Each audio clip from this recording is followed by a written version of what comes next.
Salut, c'est Victor Durand-Lepeuch, et vous écoutez une lecture de Comme un poisson dans l'eau, le podcast contre le spécisme.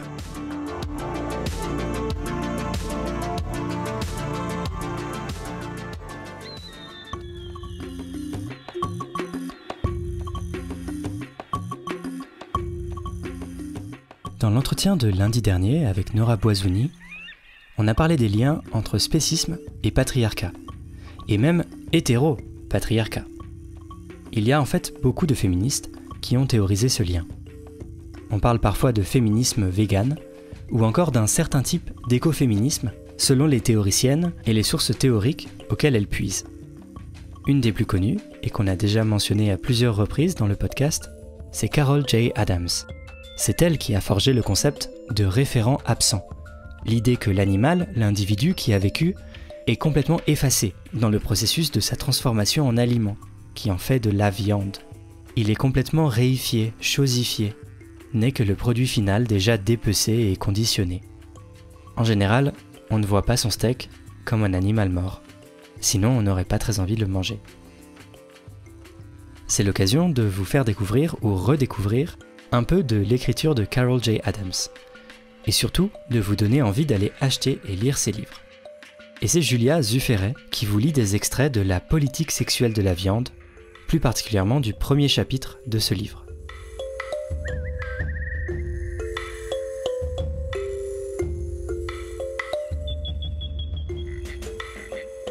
La politique sexuelle de la viande, une théorie critique féministe végétarienne par Carol J. Adams.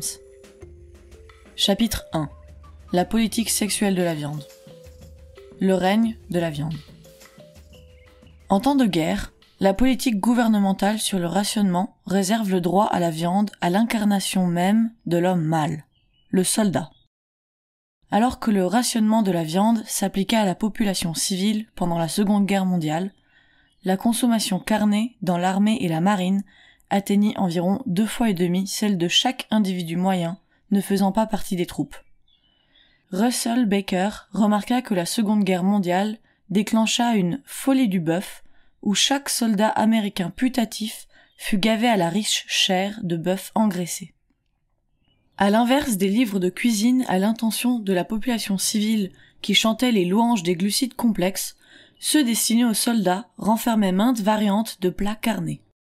Un sondage effectué dans 4 camps d'entraînement militaire révéla qu'un soldat consommait quotidiennement 131 grammes de protéines, 201 grammes de lipides et 484 grammes de glucides. Les coups cachés de la masculinité belliqueuse se trouvaient dans l'attribution aux guerriers d'aliments définis comme masculins.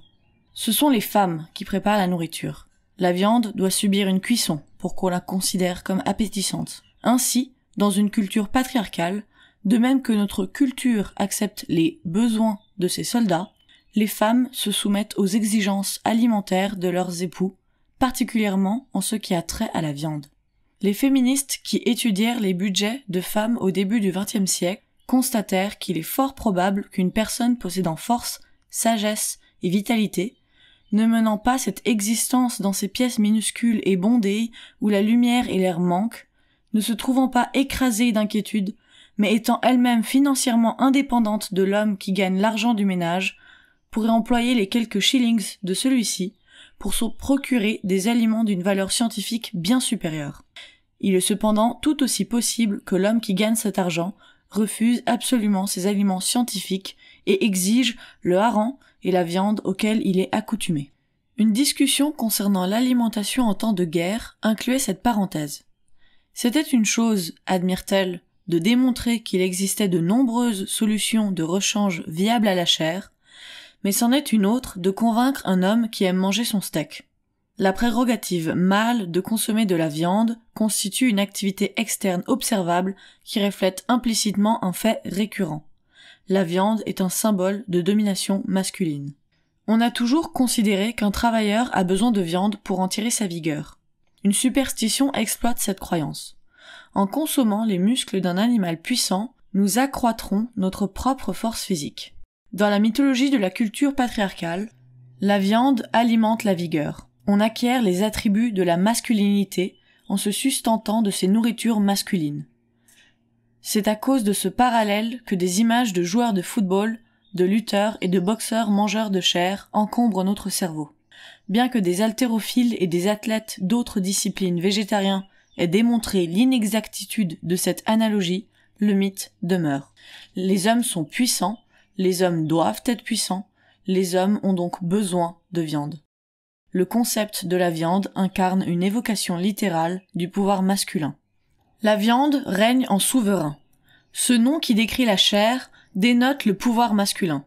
Le mot légume, un terme générique employé par les consommateurs de viande pour désigner tous les aliments autres que la chair, se trouve maintenant relié aussi étroitement aux femmes que la viande aux hommes, rappelant inconsciemment l'époque de la femme cueilleuse. Les femmes furent reléguées à un rôle secondaire dans un monde carnivore dominé par les mâles, et il en fut de même pour notre nourriture. Les aliments associés aux citoyens de seconde zone sont perçus comme des protéines de deuxième ordre. Tout comme on croit qu'une femme ne peut pas se tirer d'affaire toute seule, on pense que des légumes sans accompagnement ne composent pas un repas, en dépit du fait que la viande ne soit que des légumes par voie indirecte et que les légumes procurent en moyenne plus du double des vitamines et des minéraux contenus dans la viande. Le message est clair.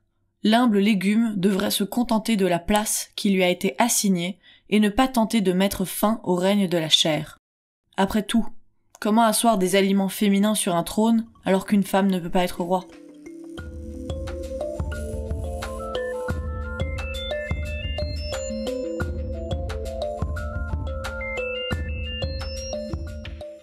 Le langage mâle de la consommation de la viande. Les hommes qui décident de s'abstenir de viande sont jugés comme efféminés. La non-consommation de chair de la part d'hommes proclame leur absence de masculinité.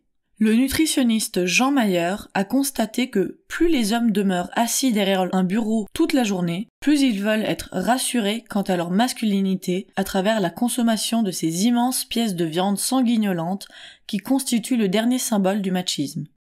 Le regretté Marty Feldman a déclaré « C'est relié à la fonction du mâle dans notre société.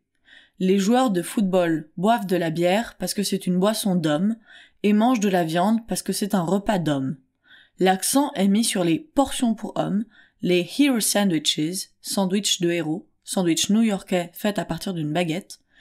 Toute la terminologie de la consommation de viande reflète ce parti pris masculin. Les hommes qui se nourrissent de viande et de pommes de terre incarnent le stéréotype du mâle fort, vigoureux, rustique et compétent. On appelle un riche ragoût de bœuf manhandler, malmeneur. Le légendaire entraîneur en chef de football Mike Ditka exploita pendant un temps un restaurant dont le menu se composait de plats pour les vrais mâles, comme des steaks et des côtelettes. La masculinité d'un individu est confortée par les aliments qu'il consomme. Lorsqu'en 1955, la mère de Caroline Steedman prépara une salade de légumes râpés pour le repas de Noël, son mari quitta la maison.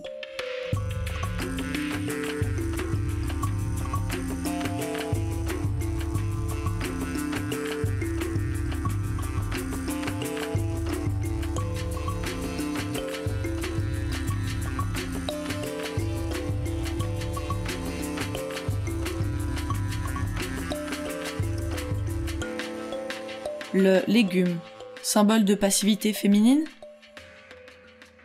Les termes homme et viande ont tous les deux subi un rétrécissement de leur signification lexicographique. Employés à l'origine de façon générique, ils sont maintenant étroitement associés à leurs référents respectifs. Viande ne désigne plus toute nourriture, de même que le mot homme n'inclut plus les femmes. D'après l'American Heritage Dictionary, le mot anglais meat, viande, représente l'essence ou la part principale de quelque chose. On dira donc the meat of the matter et a meaty question, le vif du sujet et une question substantielle. To beef up quelque chose, lui donner du bœuf, signifie l'améliorer. Par contre, vegetable, légume, incarne les caractéristiques les moins désirables, suggérant ou semblable à un légume, menant une existence passive ou ennuyeuse, monotone, inactif. La viande est quelque chose que l'on apprécie ou à laquelle on excelle. Le légume représente quelqu'un qui n'apprécie rien. Une personne menant une existence monotone, passive ou simplement physique. La définition du mot vegetable a subi un revirement complet. Alors qu'à l'origine il voulait dire vivant, actif, il est maintenant perçu comme ennuyeux, monotone, passif. Végéter, c'est mener une existence passive, tout comme la féminité implique une existence passive. Dès que les légumes sont vus comme des aliments réservés aux femmes, on les considère par association comme féminins, passifs. Le besoin qu'éprouvent les hommes de se dissocier de la nourriture féminine, comme dans le mythe où le dernier Bochiman s'enfuit dans la direction opposée à celle des femmes et de leurs aliments végétaux, s'est institutionnalisé au cœur des attitudes sexistes envers les légumes et de l'emploi du mot « légumes » pour exprimer critique ou dédain. Il s'agit d'ailleurs d'un terme commun pour désigner une personne ayant subi d'importantes lésions au cerveau ou se trouvant dans un état comateux. On pense également que les légumes exercent un effet tranquillisant, abrutissant, engourdissant sur les gens qui en consomment et qu'on ne peut donc en tirer aucune énergie. Si on en croit cette incarnation pervertie de la théorie de Brillat-Savarin, voulant que nous soyons ce que nous mangeons, consommer un légume équivaut à devenir un légume, et par extension semblable à une femme. Ce dédain patriarcal pour les légumes peut être illustré par des exemples tirés de la campagne présidentielle américaine de 1988, au cours de laquelle chaque candidat fut dénigré à coup de comparaison avec des légumes. Michael Dukakis reçut le nom de « The Vegetable Plate Candidate », le candidat plateau de crudité.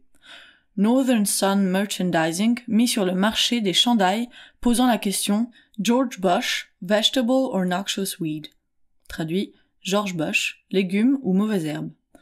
On pouvait se procurer un chandail illustré d'une bouteille de ketchup et d'une photo de Ronald Reagan avec le slogan « Nutrition Quiz, which one is a vegetable ?» Quiz sur la nutrition, lequel est un légume. Le mot « légume » fait office de synonyme pour la passivité des femmes, car celles-ci sont censées ressembler à des plantes. Hegel l'exprime clairement. La différence qu'il y a entre l'homme et la femme est celle qu'il y a entre l'animal et la plante. L'animal correspond davantage au tempérament masculin, la plante davantage à celui de la femme, car la femme a davantage un développement paisible. De ce point de vue, les femmes comme les plantes sont perçues comme moins développées et moins évoluées que les hommes et les animaux. Les femmes se nourrissent donc de plantes, puisqu'elles sont toutes deux paisibles, mais les hommes actifs ont besoin de chair animale.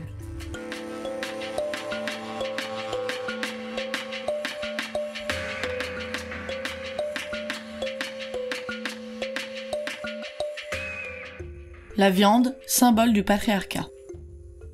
Dans son essai intitulé « Deciphering a Meal », l'éminente anthropologue Mary Douglas suggère que l'ordre dans lequel nous servons les plats et les aliments dont nous réclamons la présence sur notre table reflète une taxonomie de classification qui renvoie l'image de notre culture au sens large et vient la renforcer.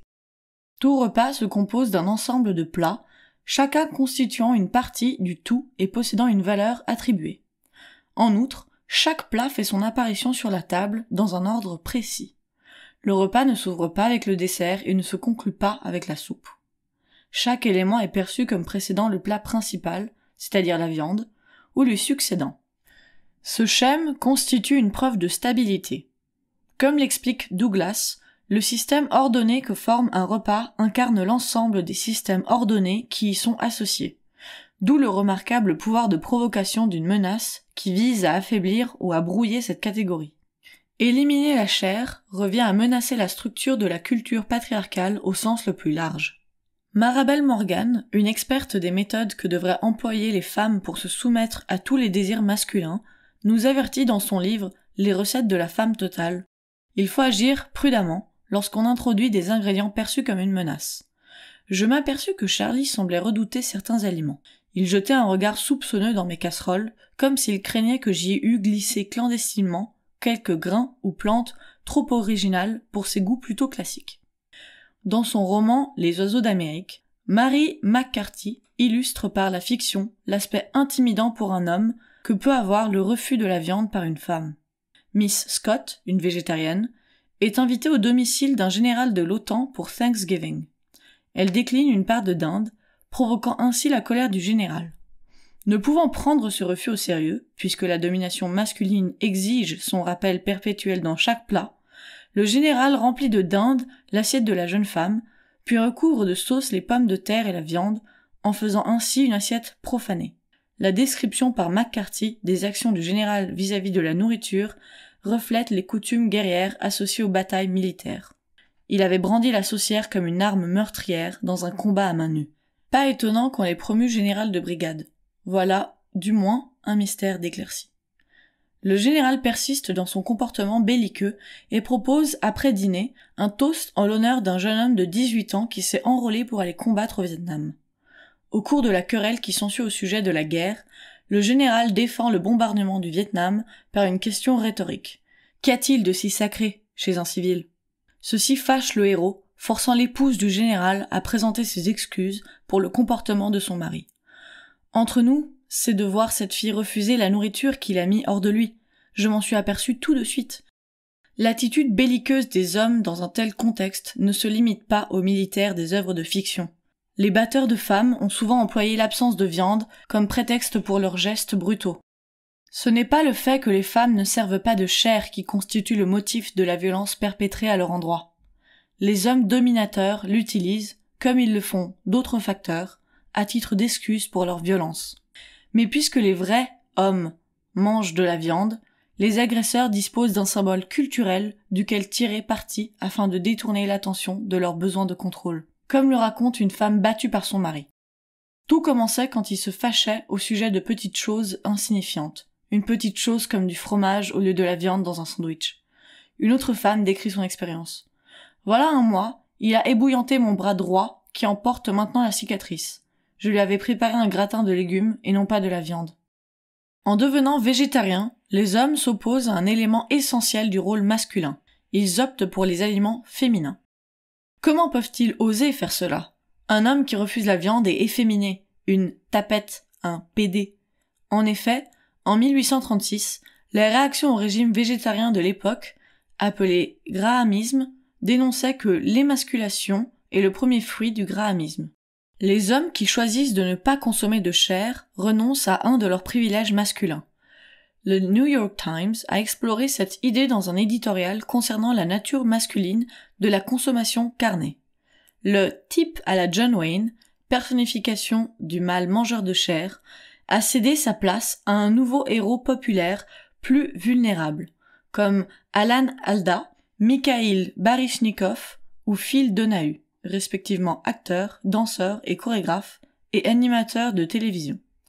Il mange peut-être des poissons morts et des carcasses de poulet, mais pas de viande rouge. Certains hommes, par exemple Alda et Donahue, ont rejeté non seulement le rôle du macho, mais aussi la nourriture macho. Le Times concluait « Croyez-moi, la mort du machisme marque aussi la fin de l'homme qui se nourrit de viande et de pommes de terre. Ni l'un ni l'autre ne nous manquera. »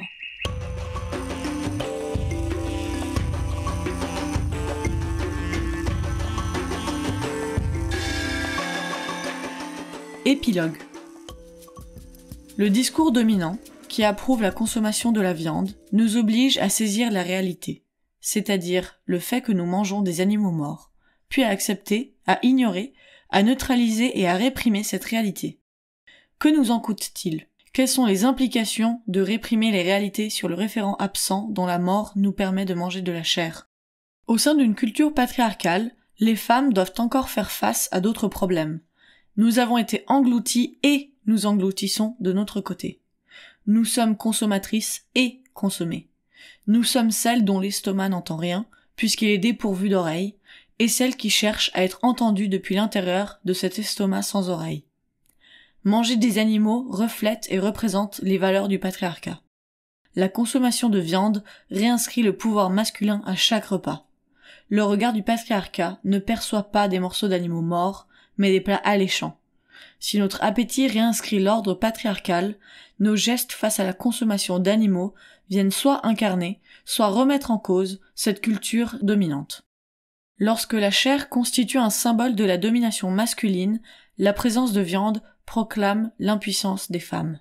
Nous consommons sans cesse des mères. En mangeant des morceaux de chair identifiés comme féminins, nous proclamons et nous renforçons le triomphe de la domination masculine. Kate Millett a observé que toutes les avenues conduisant au pouvoir sont dominées par les hommes. Ceci inclut le pouvoir que nous sommes persuadés d'absorber à partir de victimes mortes et encore saignantes. La viande consiste en rapport de force où l'énergie serait transférée à la personne qui la consomme. L'idée de la chair qui transmet la force physique dérive de cette puissance symbolique. La viande se fait le reflet du pouvoir masculin chaque fois qu'elle est consommée. La puissance imaginaire absorbée par le vainqueur s'écoule des êtres féminins symboliquement vaincus. Ainsi, la viande se trouve à la fois animalisée et masculinisée. Il nous faut analyser les codes que renferment les textes de la viande. Cet examen ne peut pas prendre place en présence de la viande, car celle-ci concrétise tous les anciens codes. Nous devons accepter que les plaisirs des repas que nous connaissons seront abolis. Ce qui nous attend, c'est la découverte des plaisirs de la cuisine végane. Pour dire adieu à la chair, la première étape consiste à nommer et à percevoir le référent absent, redonnant ainsi à l'animal son existence individuelle. Nous devons remettre nos propres appétits en question pour nous demander si nous désirons en être dépendants et dépendantes.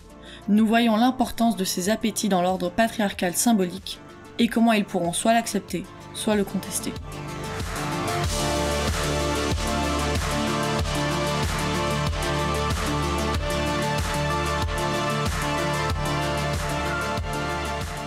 Voilà, ainsi s'achève la première saison de Comme un poisson dans l'eau.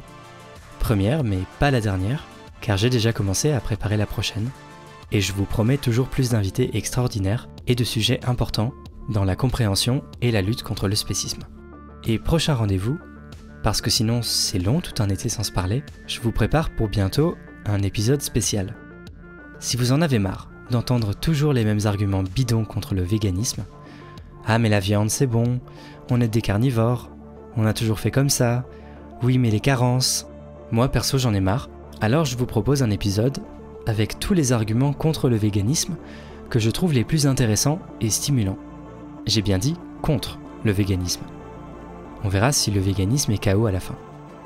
Mais ne vous en faites pas, face à moi qui essaierai de me faire l'avocat du spéciste carniste, il y aura une personne de qualité et une réflexion passionnante.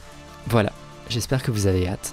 S'il y a des gens qui ont tenu toute la saison sans être convaincus par les arguments antispécistes, eh ben peut-être que vous avez raison, qui sait.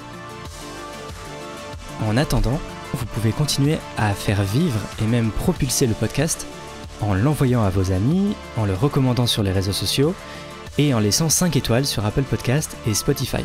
Vraiment, ça fait toute la différence. Et c'est vous qui, grâce à tout ça, avez fait exister Comme un poisson dans l'eau cette année. On se retrouve très vite. Bisous les poissons.